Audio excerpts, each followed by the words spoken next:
pagkakanan. Okay, now, secretary, kinsa secretary? May absent? Hindi naman. Duha. Okay, so since duha na may absent, proceed na lang ta. So now I have two questions here. Pwede ko basa bullet 1? Which place caught your attention the most? Sige, first, naroon na, matubag din nato na kay video. So, pwede ko sa teacher.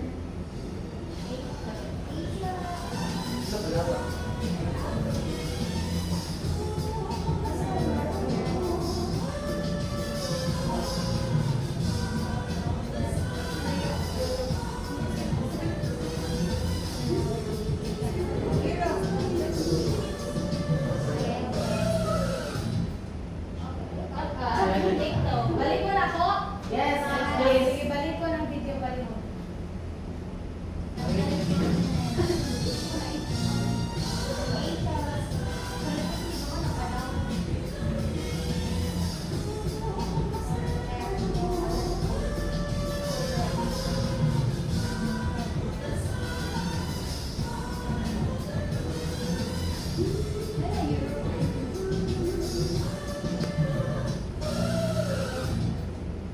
Okay, so okay na? Yes. So matubag na nato ang duha ka pangutana. So first bullet, paliho ko ba sa akin? Which place caught your attention the most? So asa man ato nga continent ang Europe? Europe. Africa.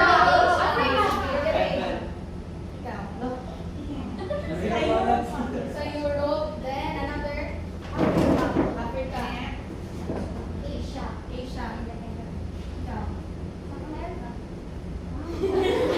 Antarctica. Antarctica. So tanan mga lahi-lahi o ganahan. I know mga lahi-lahi o ganahan. And then now let's proceed to our second bullet. So how does these places look different from each other? So now may distinct differences. Obvious answer, ma'am. Difference because it's the continent.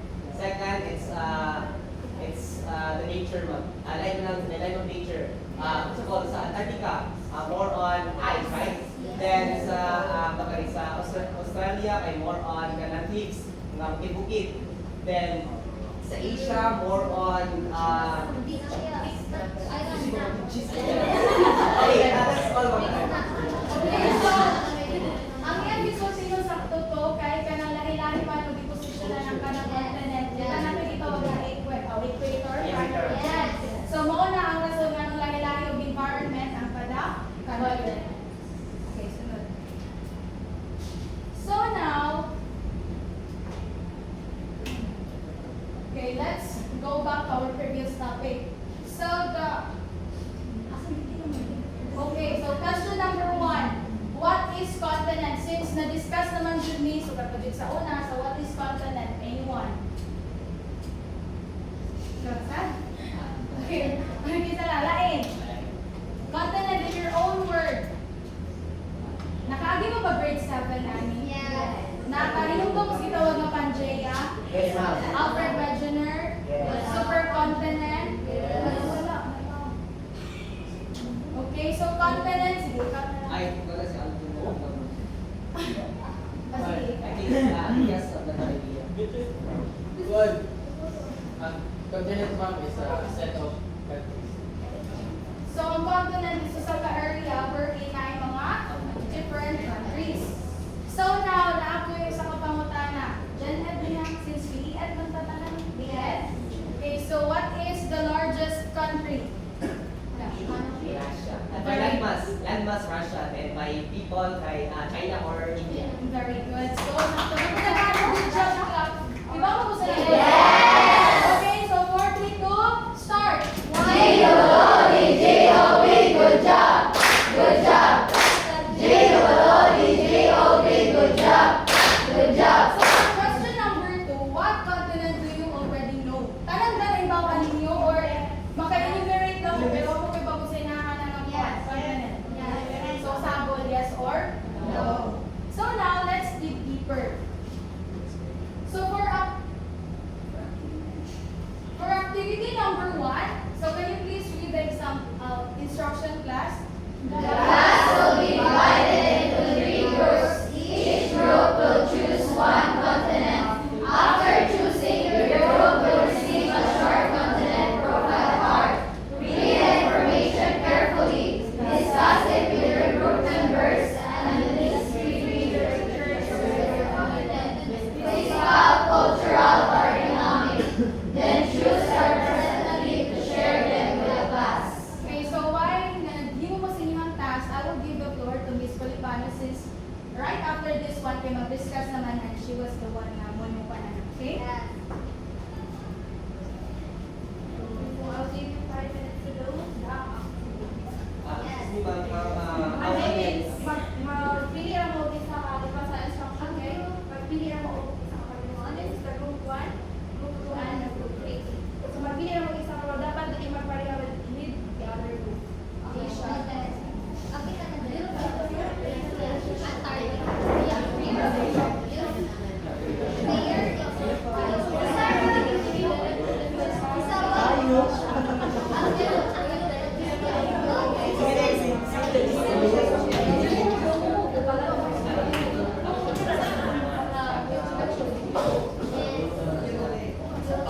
One teacher po siya.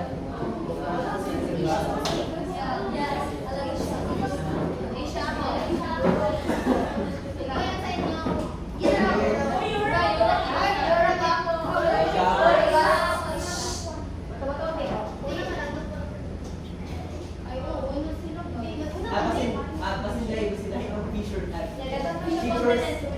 Kira, ganit yun, ma'am. I miss.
Okay na ang group 1?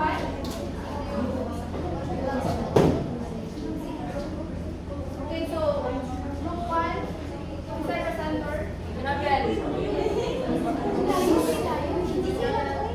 Mag-describe ang everyone.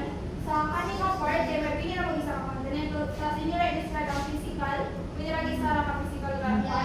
Tapos sa cultural, isa ra po. Sa economic, isa ra po. So, dili ba mag-isod-isod sa tumawalikon? So, palitri ra jud siya ang kumain bawal. Sa group 1, ready na?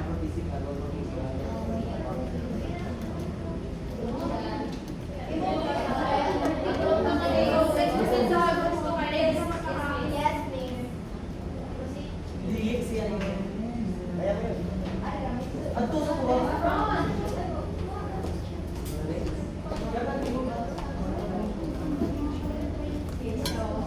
We choose Asia as our Isha. So, physical features niya like dagan siyang mountains.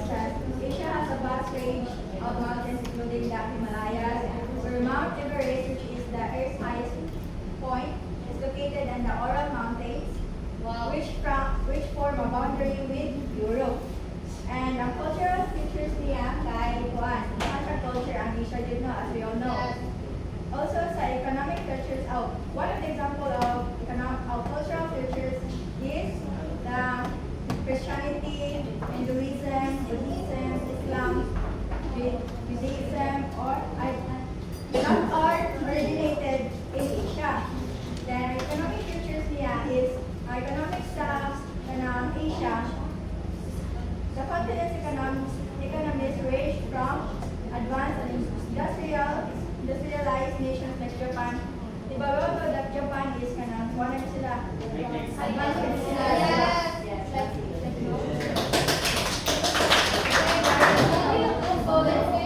Grupo An, Angel Clubs, so come on.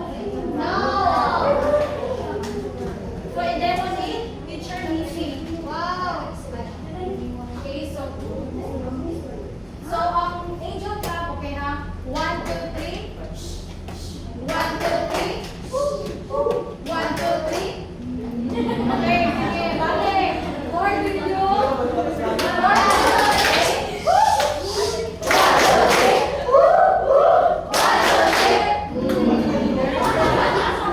Pero mo ba sa langit? Okay, so para di mo problem, so let's proceed sa group pa ready ka mo?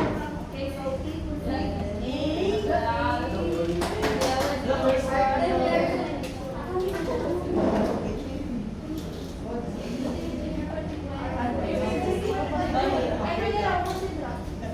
Ako pipili kay ang Europe. So ang iyang parang physical sa characteristics sa Europe kay makita niyo kay ilang mga river o ilang mga plate, mga lithium mga nang paligid o aesthetic, static. O kanang o kila sa climate o kanang nature na kanang river. Dili ko na sa kanang Asia kanang ang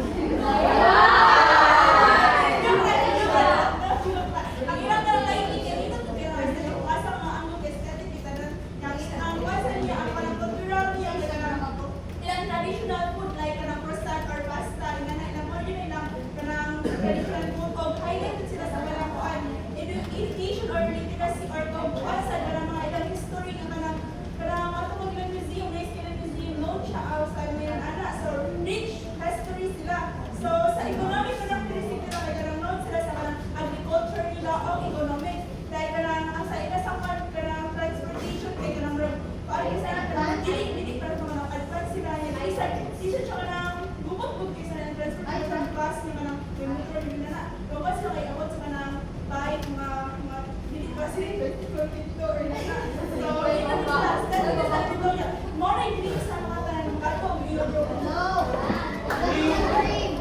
Okay, so thank you. One. So let's go for Angel.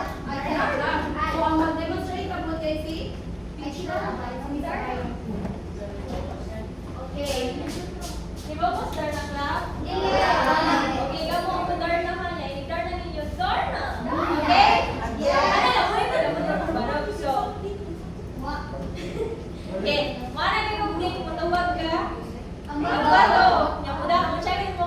Star na, okay? Yeah. Sige, sinama na. Yeah. 1, 2, 3. Ding! Ang bato!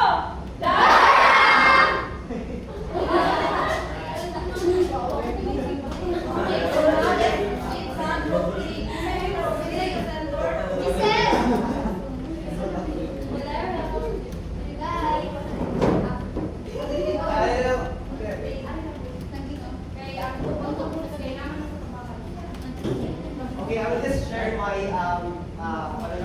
basic knowledge about those continents.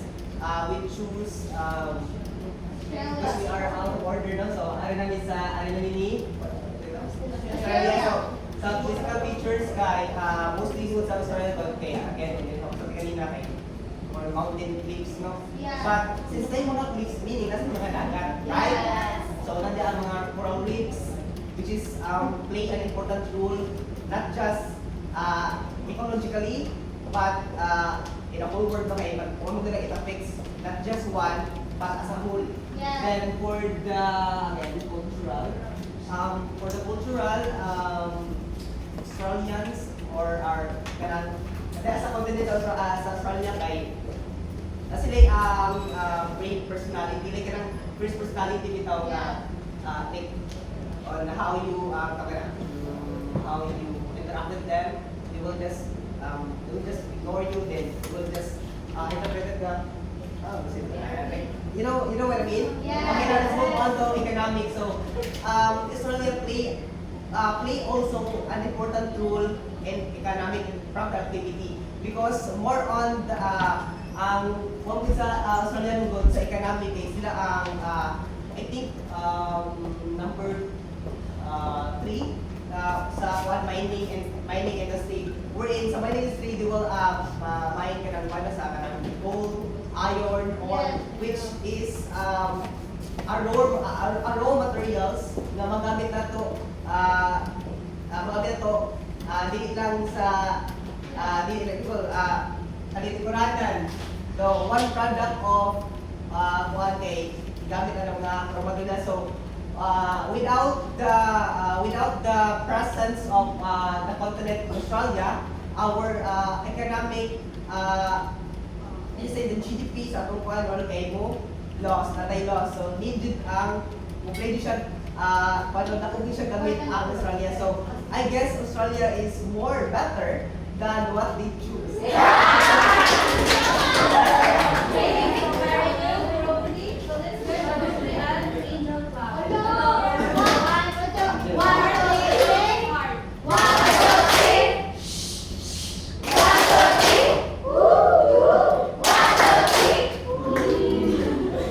Okay, so now, kay manaman na sa ato activity, let's proceed for our analysis.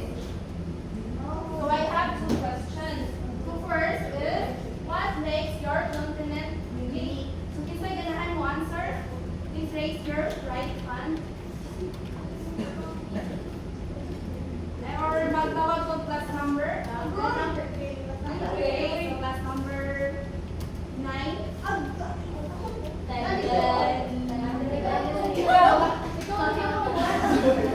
Okay, let's read for you. Okay, so very good. Kaya na message ko for ang every continent. So next we have, how does climate affect people? So mag-choose yakan ko yes number. Pila kayo mo? 30. So 25. So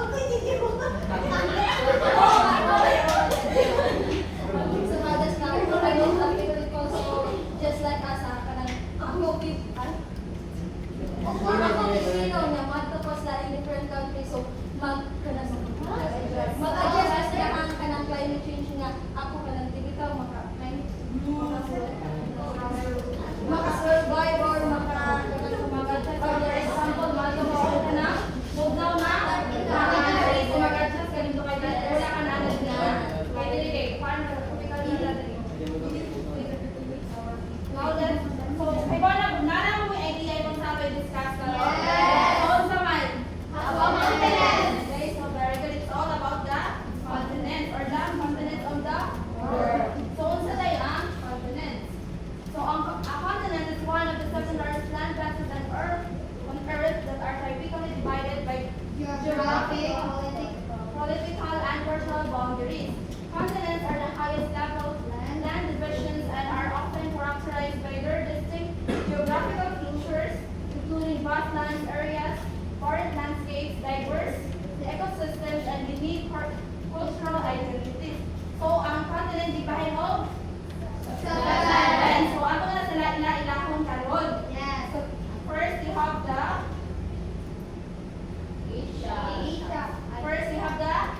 So, asa ganito na belong ato country? Okay, very good. So, in their population, so Asia has over 4.7 billion people, making it the most populous continent. So, paghanday kayo ang nagpuyo sa Asia. So, isa mo siya ang ay pinakadaghang tower. Naidaghang nagpuyo sa tanan na continents. So, the area, it's the world's largest continent, covering about 44.58 million square kilometers. So, makuha po siya dala madaghang nagpuyo. Kaya mo, siya po ang pinakadako nga area nga continents. So, in the language, Asia is linguistically diverse with thousands of languages spoken. So, dili pa lang dahil sa Philippines, daghan language, much more if pa ng whole Asia na dun. Okay, very good. So, next, we have the heritage. Asia has a rich cultural history, art, philosophy, and architecture. So, daghan jud kayo. For based on the sa Philippines, diba daghan jud kayo og mga cultural heritage. Next, let's proceed with the Africa.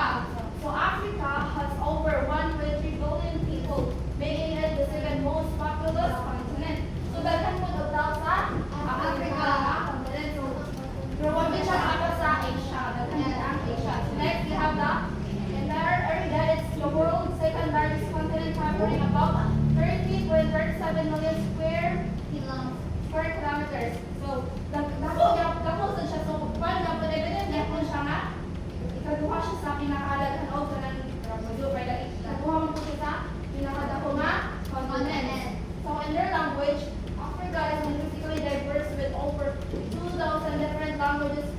grabe daghan jud kay sa laog mga languages food.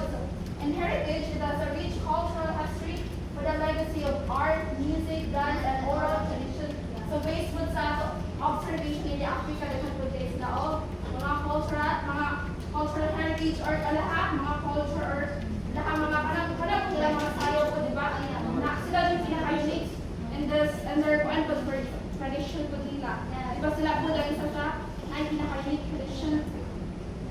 And next week, let's proceed with the North America. So in their population, North America has a population of approximately 579 million people. So daghan mo kung pwede siya kaapas Asia being number 1. Next, we have the area. It covers about 24.71 million square kilometers, making it the third largest continent. So ikatulo siya nga largest nga continent. And their language is English, Spanish, and French are the predominant language spoken. Kung anong tulungan today, dominant or mas daghan na languages na ilahagigamit sa North America. So in their heritage, it is a melting pot of cultures, home to people from various ethnic backgrounds.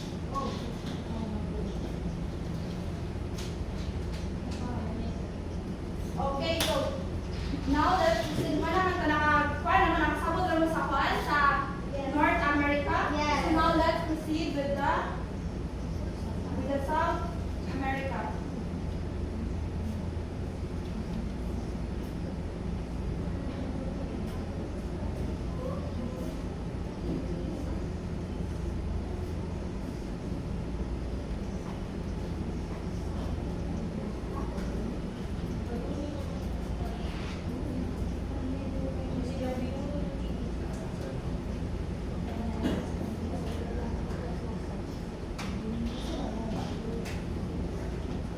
So makaroon na everyone, di na siya makaroon.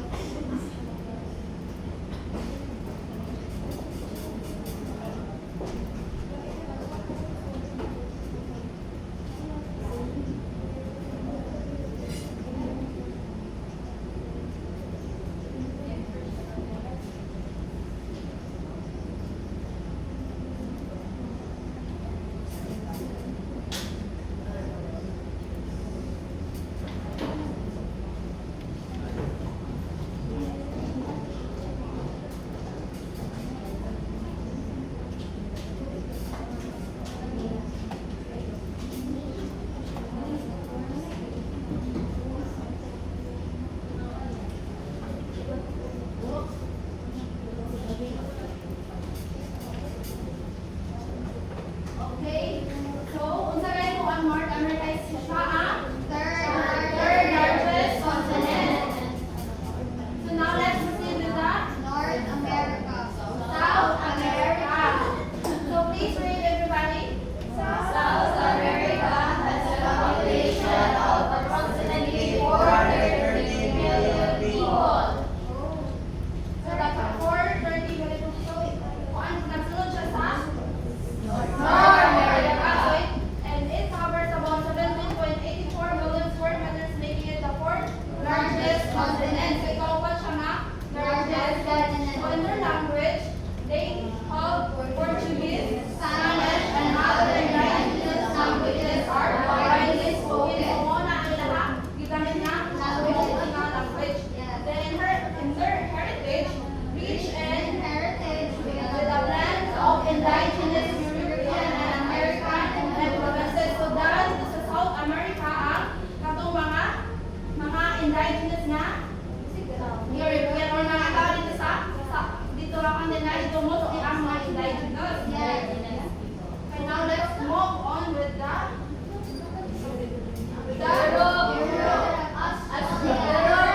Europe.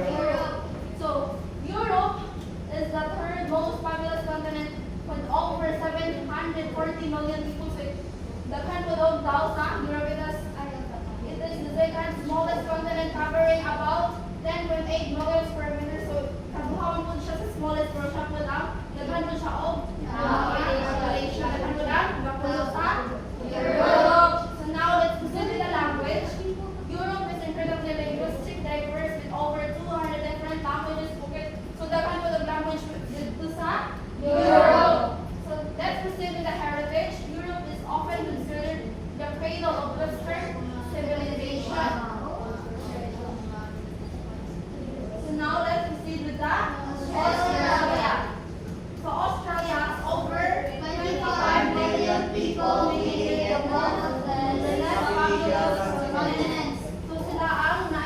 pagkamay of population.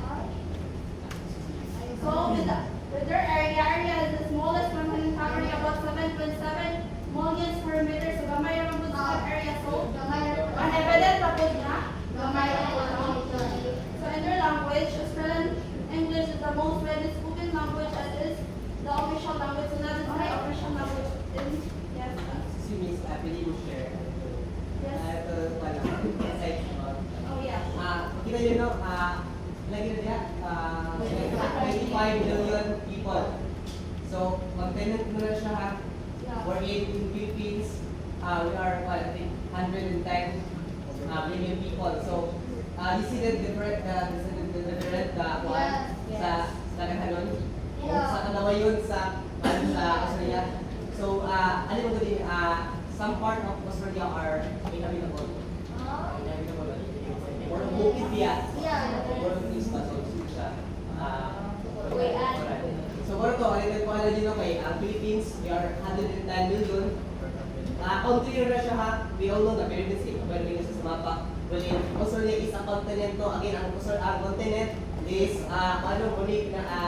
big large partition sa mga country, right? Kung hindi na sa kuan. So, ito, Okay, let's give them 5 claps. So now let's proceed with their languages. Sa Australia, mabuti, wala siya laing word na mga countries. So isa kanara dun siya ang muna continent na sa country, so which is the Australia. So muna ang isa, language dili siya daghan. Dili ba yan sa open, di ba? The other continents, di ba? Yes, kay daghan mo yan sila ma, countries na ato, di ba? For example, man lang sa Asia, di ba? Daghan AIDS na suda na sa countries. So daghan mo siya languages. Kaya mamay daghan mga daghang countries na okay, so in their heritage, Australia is home to a rich indigenous culture with diverse communities. So, dapat po sila mga indigenous culture na naalay po na preserve lang hapon until now. So now let's proceed with the last continent. Africa. So, Antarctica. Antarctica is not permanently inhabited by humans, but is only research station with fluctuating population. So, ang Antarctica ay morning dito din siya makunan kay bawat sa weather ay more ice. Yeah. Mag-ito survive ang mga tao at dito mo. So, na in our area, Antarctica is the fifth largest continent covering about 40 million square kilometers. Ang tapo na siya ang area, pero di na siya makunan because of their weather. So, and their wildlife, despite its extreme position, Antarctica holds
raise your hand.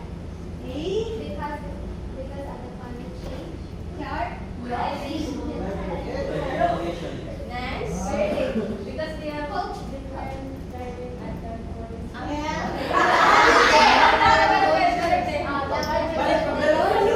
Sus, kawawa ka yan. Di mo marunong. Ang mga baka pa, marunong maging. Okay, because we have different riding and platforms and also their cultures.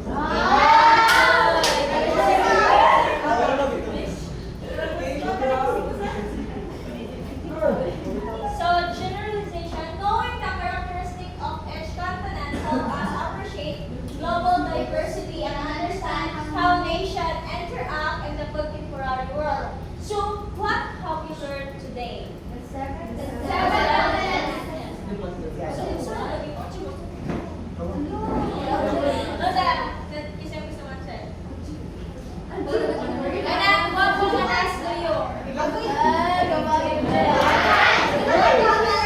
I learned the 7 continents, especially ang ilang mga population, kung saan ang mga culture na ating sa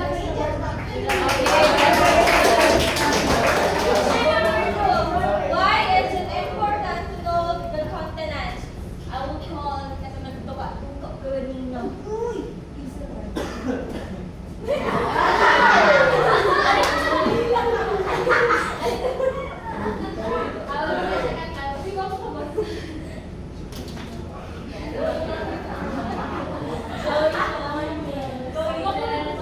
It's my fault.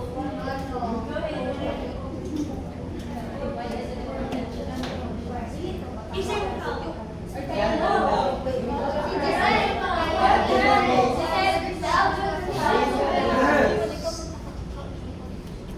Ako din. Ako, ma'am. Go ahead, try your best. Yeah.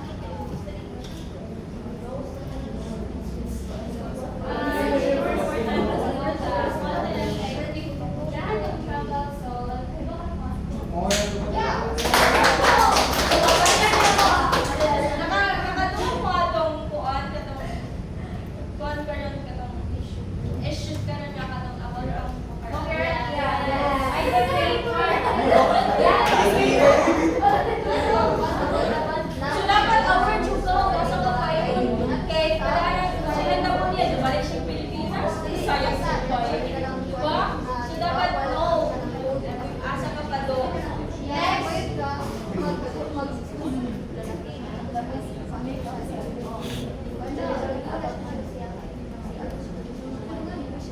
Okay, since nakasabot na ba ang tanan? Yes! Really? Yes! Sure? Yes! Okay, so assessment, answer the following questions. So you have 5 minutes to do that. Mental naman. So, manang!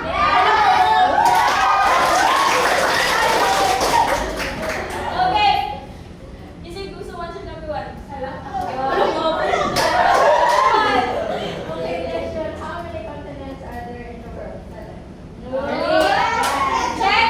Yes! Number 2. Number 2, which continent is the largest and the most populated? So, Asia.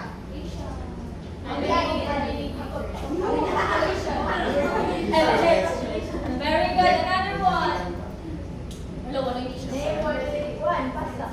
Manawag. Ganito sa naka-maroon. Yes! Hindi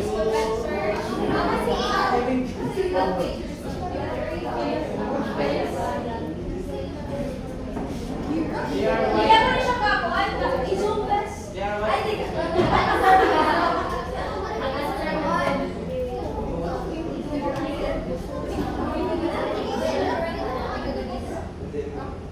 Ang lahang kanang sa lugar siguro mas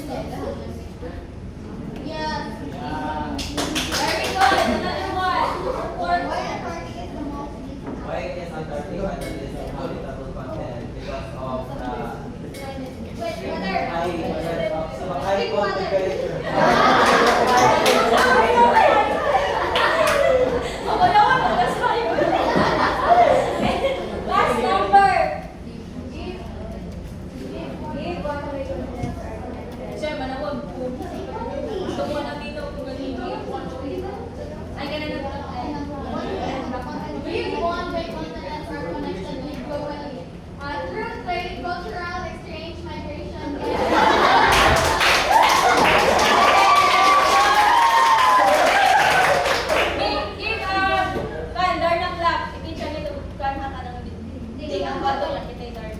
1, 2, 3. Ding, ang bato! The